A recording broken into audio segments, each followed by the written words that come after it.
যারা আমার মতো স্পাইসি খাবার খেতে ভালোবাসে তাদের জন্য এই চিকেন 65 রেসিপিটা।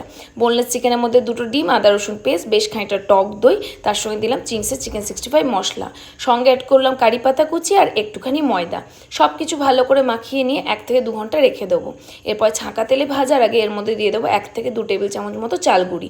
ভালো করে মাখিয়ে নিয়ে ছাঁকা তেলে ভেজে তুলে নিয়ে একটুখানি তেলের মধ্যে অ্যাড করবো সর্ষে, শুকনো লঙ্কা আর কারি পাতা ফোড়ন, সঙ্গে দেবো আদা আর রসুন কুচি, বেশ খানিকটা পেঁয়াজ আর ক্যাপসিকাম কুচি।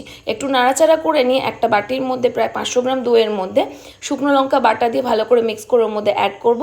সঙ্গে দেবো খানিকটা টমেটো কেচাপ আর বেশ কিছুটা কাঁচা লঙ্কা, সঙ্গে দেবো নুন। একটু নাড়িয়ে চাড়িয়ে নিয়ে পরে ওপর থেকে অ্যাড করব ভেজে রাখা চিকেনগুলো।